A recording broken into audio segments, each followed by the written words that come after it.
What's up, y'all?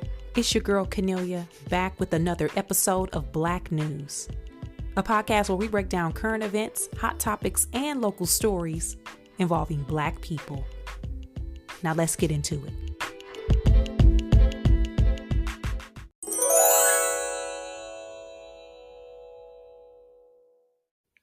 So this has been a very eventful week. Yeah, and it's been nonstop, okay? It's January felt like 72 years packed in one. February's off to the same start. February is off to the same start, okay? It has been a hell of a week. I don't really have no politics updates besides that the Nazis have taken over. And we knew that was gonna happen. Okay. But I don't have any like pertinent information regarding that. I do want to say I had a tweet go viral. And the thing about it, first of all, I ain't even supposed to be on Twitter/X no more. I just be on there to see what people are talking about, to get topics for Black news, and just to see what the streets saying and what I need to be on the lookout for. It is a very harmful site. It is a propaganda machine backed by the Red Hats and the Muskrat. It is also very, very negative over there. I also told y'all at one point, a lot of people who I followed historically over there, or people whose content that I want to see, the algorithm has shut me out from them. And at one point, based on the messaging that was coming out of that platform and what was being pumped into our community, it feels like a modern day version of COINTELPRO. Y'all know COINTELPRO? Go look it up. I can't do everything. Okay. I can't give y'all every definition because I don't have it at my fingertips because I wasn't prepared to Google it for y'all. Okay. But either way, I tweeted randomly because I just be randomly over there saying stuff. I said, quarterly reminder. The majority of the people who fought for the Confederacy during the Civil War were too poor to even own slaves. But they wanted Black people to stay in bondage so bad that they were willing to die to make it happen. Now apply that to present day. I tweeted that, went to bed, child, woke up, they fighting in the comments. It got quoted, retweet. I'm talking about Twitter. It got 14,000 likes, child, 120 comments so far. And that's not even the quoted comments. And they going at each other, okay? They having debates about why people fought, the Civil War was fought, who the Confederate soldiers were. People saying it wasn't about slavery, it was about states' rights. Yeah, states' rights to own slaves. Okay. You name it, they having debates. Now, one thing I have learned about social media, and that don't matter the platform, this is a lesson that I've learned a long time ago, and I see people learning the hard way. Some things ain't worth jumping in to fight. Now, I dive in the comment section and get the boxing with somebody if they saying something crazy. I don't do it as much as I used to. But when I saw a lot of the back and forth in the discourse, in the replies, and people commented to that, the quotes, all of this, I read some crazy stuff. I even, for one of the first times, got a tweet that said, I need to stick to comedy. Can you believe it? It's my first time really getting a stick to comedy quote, which is pretty good. But I've learned I'm not even going to waste my time arguing with some people and debating because some people are unable to learn. Some people can learn. Some people don't want to learn. Some people are embarrassed to learn if they find out what they knew and thought they knew was incorrect. So they'll dig their heels in. Some people going to hit you with the mental gymnastics, and some people just are unable for whatever and for many reasons. So it ain't no point of diving into the comment section trying to change people's ideas, because if people made it this far in their big ages with access to all of the information, all of the books, all of the search engines, all of the articles, research, and still can come to an incorrect conclusion when the facts are readily available for them, there ain't no point of you even debating with them. They're unable to learn. And I'm not saying it like they just don't want to. No, some people are unable to learn. So I thought that was hilarious. And again, the tweet, I say this on Black News, I say this in my friend conversations all the time about the Confederacy because it is a valuable lesson. People will do whatever it takes to make sure that somebody else is doing worse than them, which includes even sacrificing their own well-being. People will set things up just to make sure that somebody being punished. They don't care if they're going to take a hit as long as you doing worse. We see that in certain versions throughout our history. And these aren't necessarily direct correlations, but it's some dots connecting. For example, healthcare. Why is America one of the only civilized Western hemisphere country? Why are we one of the only places who do not have a national healthcare system? You know why? Because they ain't want black people to have healthcare. Which means, you know what, we just gonna risk everybody being sick if it means black people have the possibility to get healthy. Well, we all just gonna be sick then. We don't want black people to get it. The bar exam. Why y'all think we gotta take the bar exam now? We didn't always have to take the bar. Why y'all think we had to take the bar? Why y'all think school, college is so expensive now? It used to be they used to pay $1 to get in college. I'm being dramatic, but y'all know college used to be cheap. All of these things are rooted in punishing black people or not wanting black people to have, so everybody gotta suffer. It's also a form of obsession. But we're not gonna go down that path because I'm right now. We're not gonna go down that path. These people obsessed. But I just wanted to mention how this tweet went viral and it was so random and child, they still fighting to this day. Hit me up though. Let me know what y'all thoughts about this is. You can find me at Cornelia, and then we're gonna segue into what we really want to talk about is this action-packed awards weekend and our girl Beyonce. So again, I'm at Cornelia on social media. You know where to find me. So this past weekend was the Grammy Awards. I went and had a good old time. It was a good show. If y'all didn't watch it, I think it's on Paramount Plus, or if you have the DVR gadgets on your cable, if you still got cable at the house, you could have recorded it and DVR'd it. I don't know how it really works because I don't really have cable, but it is available. It was a good old time. We will get into the bulk of the winners and things and just discussing some conversations around that. But before I do, let's talk about journalism, shall we? Now, as you know, with every award show, event, premiere, how anything adjacent to Hollywood entertainment, it's gonna be a red carpet situation. It's gonna be a red carpet situation. And over the years, red carpet access and who is there and who is considered press, it has drastically changed over the years. Back in the day, you had those red carpet staples who were tasked usually with the major award show red carpets, giving out those interviews, right? Remember, you had that's when Ryan Seacrest was doing it. What was it? Juliana Rancic. I think that's her last name. The girl from E used to be the one. You have the Entertainment Tonight crew. You had the usual suspects.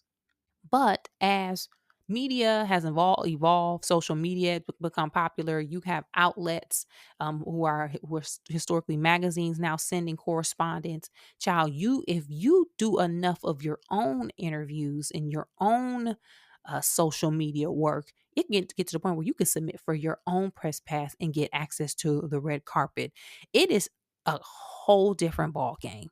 But with that, there is a change in, let me say, expectation or knowledge or preparation that is happening because you're not backed by the legacy media. You don't have that legacy prep knowledge, maybe. Now, a lot of people, if you're an independent interviewer journalist and you're doing things for social or certain platforms, your platform may be only focused on a certain type of artist or certain genres. So you may not know who people are outside of who you like and who your fans want to see. But y'all, back in the day, if you did a press junket, whoever your team was, the network you were with, the people around you prepping you, even yourself, you would get a list of the potential guests from the producers of the red carpet. A lot of times it would come with their picture, their name, what they were in. You would get this ahead of the event. So, as red carpet hosts, you would do your own prep work. You would research each person, remember their face. You would Google what they were in, what they're known for, why they're on that red carpet, if it's music, the songs they're nominated for, their past albums, any information you can find. If it's movies, you would watch them. If you really about it, you will watch the movie that they're nominated for. You would watch some of their previous work. You would learn their history. And these packets would be pages deep with hundreds of potential guests, their pictures.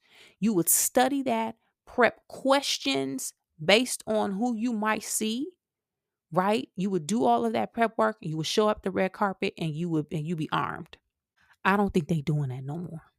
Okay? I don't think they doing that no more. And if they are, we may have an issue or situation where people aren't interested in doing the prep work, the actual journalism work that's associated with red carpet interviews. I bring that up because an interview went viral where Babyface was talking to some young women on the red carpet, and it was a disaster. And I'm going to play it and we're going to discuss. About just the rise of women in R&B and the way they were really at the forefront. Can you talk about just this new trend that we're seeing in R&B, where we're seeing more of a fusion? We're seeing people blend the genre with pop, blend the genre with hip hop and rock as well. Yes, I think it's interesting. Chapel, Chapel.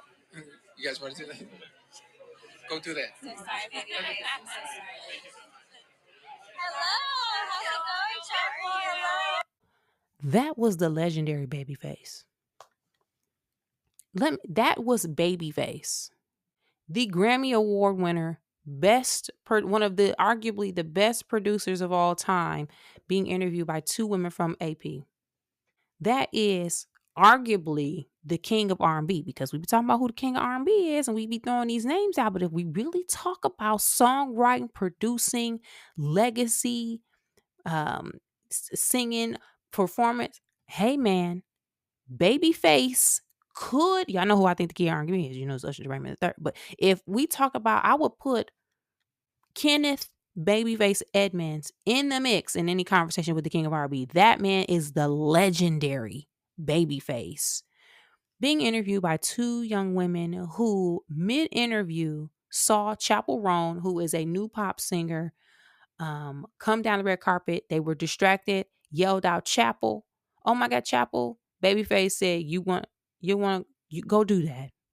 You go do that. And they proceed to essentially cast aside the legendary Babyface to interview Chappell Roan. Now, I understand current music trends, newness, genre, relatability, but in no world should Babyface be pushed aside to take an interview with anybody else, let alone anyone. It is journalism, red carpet interviews 101 for you to finish the interview that you have, then move on to the next person. It is also best practice because you're not out there by yourself. You have a camera person, you have the interviewers, and you may have one other person who's assisting, but the camera is stationary. It is stationary. So it is, to me, would have been no brainer because ahead of time you talk to your team and the people around you about who you want to speak to, and y'all know who is of the moment. The person behind the camera should have stepped away because it's stationary, it's standing. Flag down Chappell's team. Hey, we would love to get an interview with Chappell Roan. Would you mind if we can interview her right after Babyface? Great, thank you so much. And had Chappell in the queue. But the fact that it could get to the point where a musical legend, we talking about these tributes. They did a Quincy Jones tribute at the Grammys. When Babyface unfortunately passes, whenever that is, hopefully no time soon, it's going to be a tribute performance to Babyface. You have tribute level artistry in front of you, and you going to basically push them. Mm-mm. I'll give y'all an example. When I did news in Sacramento, y'all know that I did that stint at ABC 10 Sacramento. And when I got there, what I was doing in LA was one of the things I was doing, that hosting the AfterBuzz after show for Scandal, along with my friends and co-hosts. At the time, it was me, Sophia, Bam, and Emil. Shout out to the OG AfterBuzz listeners if y'all all listen to Black News.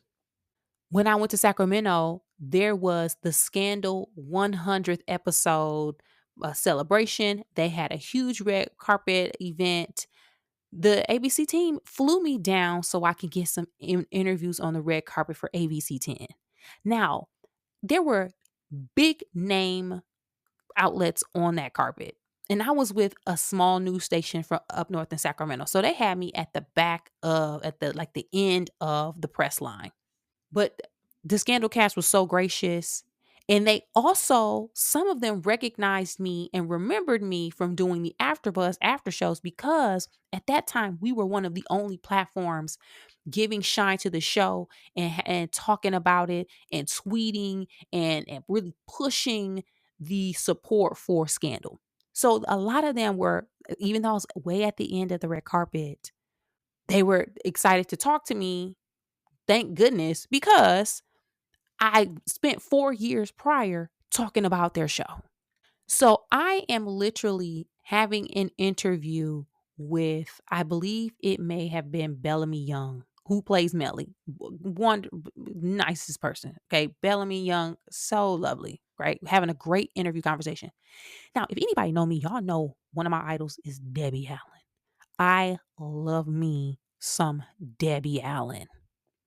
I'm talking about bust out crying if I get to meet or see Debbie Allen. Child, Debbie Allen, when I'm talking to Bellamy Young, she is walking and finishing up an interview and walking in my direction towards the back, the end of the red carpet interview line. Y'all know I wanted to scream out, Miss Debbie, oh my God, I would love if you would have a minute to interview. Oh my goodness, blah, blah, blah, blah, blah. And at that moment, you are literally about to miss your window, because she gonna move on to somebody else who's available and then go inside the venue. But guess what I did? I continued to have a lovely conversation with Bellamy. Had some great questions. We had some fun back and forth, banter. I wrapped it up, thanked her so much for taking the time to speak to me. And by that time, Miss Debbie Allen moved on and was no longer available to be interviewed. And guess what? I continued on with my day. I lived to fight another day. I didn't get the opportunity to interview Debbie Allen, but do you know how rude and disrespectful it would have been, and how hurtful it would have been to Bellamy if I would have said, Debbie, can you, I talk to you, move Bellamy. That would have been the most disrespectful shit you could do. So I say all that to say, don't do that. Y'all, I know we in a different time, and we sound like gatekeepers or the old heads or the aunties or the uncles, but when I was back in the day, I used to do it. However, there is an art to journalism and red carpet interviews. People have broken down the formula and they have mastered it and figured out what works, so you don't have to. And in this case, you got to be prepared so you don't run into a situation like they did with Babyface, because now they got dragged all over social media. Those people are calling for those two young ladies to never be invited back to a red carpet, especially of that caliber. People, it got so bad that AP had to send out a statement apologizing on their behalf and apologizing to Babyface, saying that they reached out and said they're sorry. That's really bad. Okay. The lesson here, don't do that. Respect your elders. Respect everybody you speaking to, because you never know who it is, and you never know what could happen or what that could lead to. It could be the best moment of your career, or it could be backlash and be the worst moment of your career, having people call for you to be fired. Okay. But anywho, did y'all see that? What do y'all think about it? And child, I just let me know. You know where to find me. I'm at Canelia on social media. So speaking of the Grammy Awards, Baby, Beyonce won that. She won that. She won that. Now, I was in the building, I was screaming. Okay, I was shocked.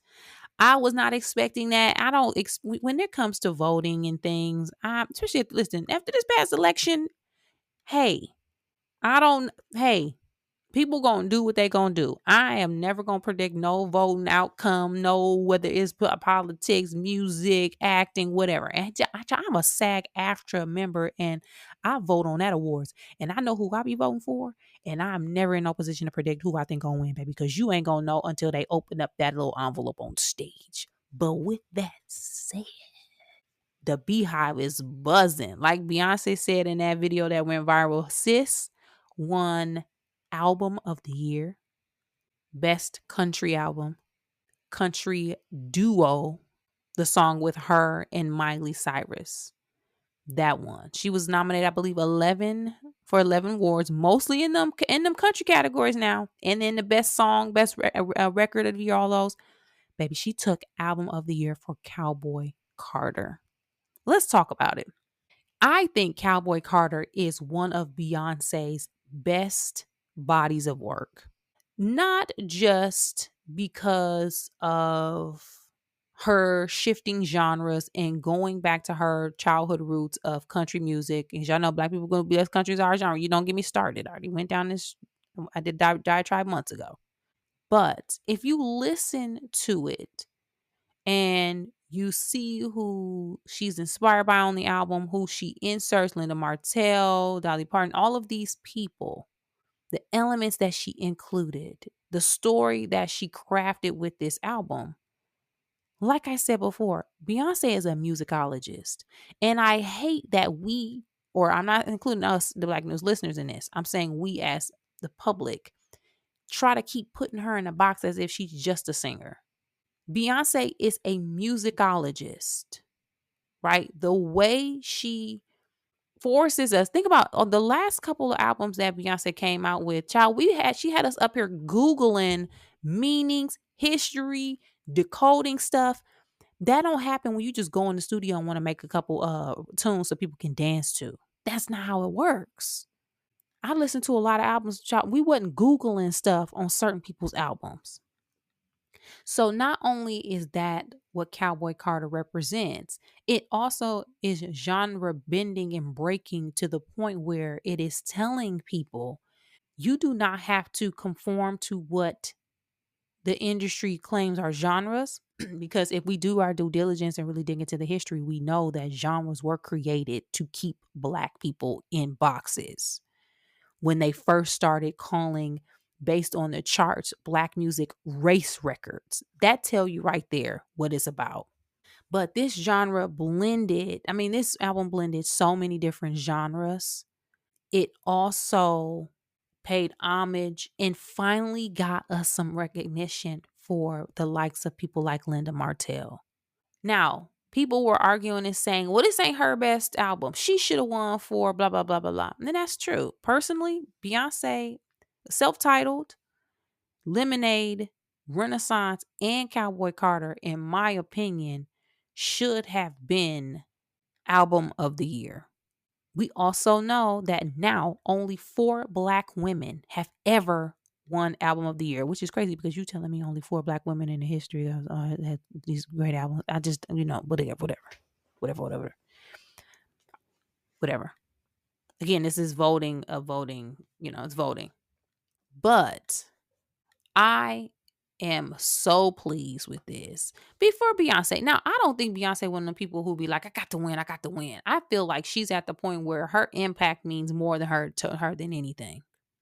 Her impact, her opening up doors, that's what it's about. That's legacy, right? Creating a country album, providing opportunities for Black men and women in the country music space to get exposure that is tied to being connected to your music. And now their streams increased, their tours increased, their money increased, exposure, visibility, radio play, all of it increased due to Beyonce kicking down his doors. And also opening up the genre to say, hey, baby, We here now. Let these black people in. It opened up the doors. The same with Renaissance. Beyonce won Renaissance. She was in the dance electronic category, the best album. I believe no black woman has ever won in that category. If I'm not mistaken, if so, she probably was only the second. But that's what you call impact and breaking down doors. But with that, she also won, in addition to Album of the Year, Best Country Album.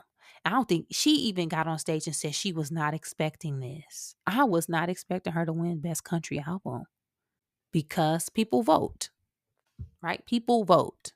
But the voters voted and voted Renaissance for Best Country Album. She also won again the duo with Miley Cyrus. Incredible, y'all. Y'all know what this does? One is history making because it is showing that a young woman who started singing 25 years ago, Beyonce peers ain't doing this. Her direct peers, Beyonce peers are those, the Shakiras, the Justin Timberlake, Usher, Monica Brandy. Those are her peers. Christina Aguilera. Those are her peers. The Mickey Mouse Club kids, those are her peers.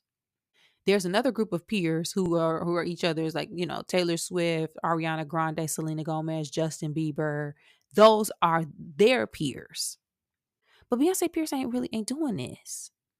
And the fact that this young girl who started off in R&B, who's an R&B singer, soul singer in a group in the 90s, who won all of these awards for R&B, and people keep trying to keep putting her in a box, and even now people keep saying, I just wish she would go back to doing R&B. Child, just because you be doing the same thing you've been doing for 25 years don't mean everybody else supposed to be doing that. Let people grow and change. But the fact that after all of these years, her tour is still fire, okay? Music still banging. Artistry still artistrying. Still maintaining her voice because people be losing their voices. Still is keeping up with the current times and the current trends, even though she's making her own trends at this point, and doing it at this age. And now taking back every genre that was historically attached to black people. I just don't see why people can't even hate on this. This is commendable work. This is the work that people write about. This is a history making work. Do y'all know what will happen if now Beyonce, because y'all know people keep talking about Act 3. There's supposed to be 3 acts. This is country's Act 2. People keep saying Act 3 is going to be rock. Act 3 is going to be rock. If Act 3 is in fact rock and the albums and the work is as good as Renaissance and Cowboy Carter was, do y'all know how wild that is? To come in as what people deem just some R&B singer and to snatch up these genres and to have best album wins in these genres that people couldn't even imagine. Child, listen, sign me all the way up. It's up and it's stuck. Okay? It's up and it's stuck. People won't on social media, hey, no, they mad. How did she win album of the year? I don't understand. Hush. Okay? Sis won. And the Cowboy Carter tour announcement came down. Hey, I got to be in the building. I got me a Beehive email, pre-sale email is on the way. I got to be in the building. The zones or the sections have been announced. Child, it's Club Hold Down. You got the Sweet Hunt. Hey, I'm in the building. Okay, I'm about to be in there. I don't know how we can pull up. Hey, economy about to be economying. As long as the tickets go on sale and I can get mine before the tariffs hit, I'm good. Hey, because I got to be in the building. We can worry about outfits later. The cowboy theme ain't really my thing. And you know, cowboy boots be hurting your feet. And I'm not about to be uncomfortable. But Beyonce said the tour is coming and it's starting earlier than we expected. Baby, that's starting in the back end of April in Los Angeles and wrapping up, I believe, in Atlanta at the top of July. She said, I ain't doing 1,000 shows.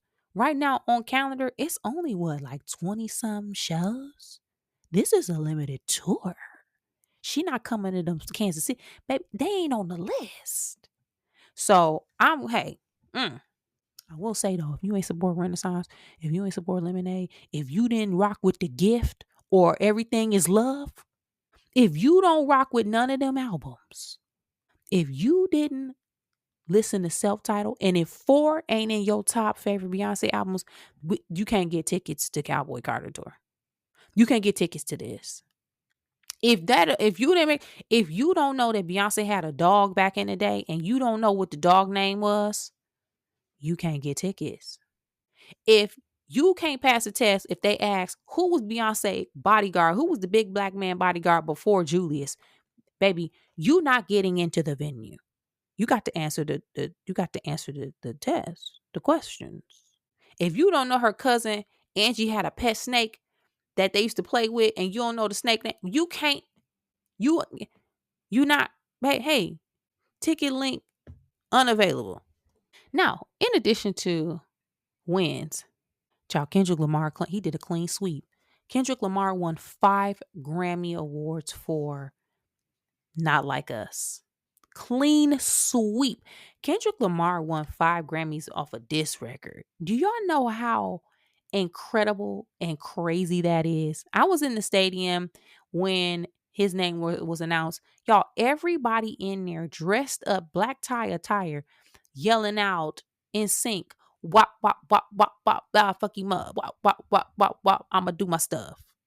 A minor, the whole venue sung A minor. Dee, dee, dee, dee, dee. I'm talking about In Sync, no Justin Timberlake. Okay, bye, bye, bye. Kendrick Lamar won for Best Rap Song, Best Rap Performance, Best Music Video, Best Rap Song. I said that. Excuse me. Song of the Year and Record of the Year. So again, Best Music Video, Best Rap Song, Best Rap Performance, Song of the Year, Record of the Year. That Song of the Year, Record of the Year, those are huge categories. Those are huge categories. Those had songs from Billie Eilish, Birds of a Feather. That Birds of a Feather is jamming. It is a really pleasant song. Sabrina Carpenter, Chaperone. I'm talking about Beyonce was in there. Shabuzi was in one of those or one or two of those categories. That category, song and record of the year, was stacked. Child, Kendrick Lamar won both of them for the diss record. Woo! A rap song. Y'all. And so the difference is song of the year is for the songwriter, right? It's the songwriter's award. Record is the song in general. Child, he clean sweeped them. And now, on top of that, we got the Super Bowl coming up in a week, where I believe I saw reports that Louisiana lawmakers sent in a letter or a statement, a request to the NFL saying that they hope that his performance is family friendly. Child, try that with somebody like, hey, baby, play that with somebody else because we're going to be up there, wop, wop, wop, wop, wop, and I'm going to do my stuff. Okay. And we ain't having none of that. A minor, we going to be A minoring at the Super Bowl, Louisiana. But overall, it was a very entertaining night. Doechii won for Best Rap Album. She was only the third Black woman or female rapper in general to win the Best Rap Album award behind Lauryn Hill and Cardi B. Tank and the Bangers won an award. Rhapsody and Erykah Badu won something. Lucky Day won an award. SZA got something. Samara Joy.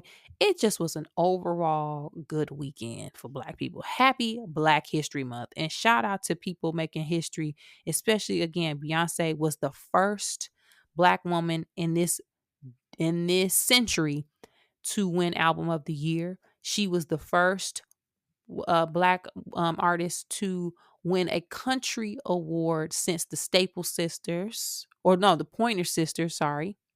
And yeah, it was just a good time. Did you all watch?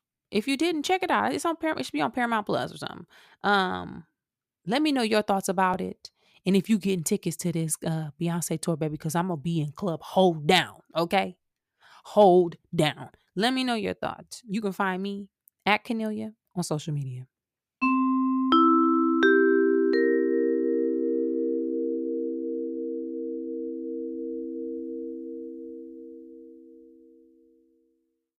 On this week's episode of Black News, we talked about red carpet interviews, the legendary Kenneth Babyface Edmonds, Beyonce winning 3 awards, and Kendrick Lamar winning 5 at the Grammys this past weekend. Hit me up and let me know your thoughts about all of these topics, some or none, and I'll check back with you guys next time.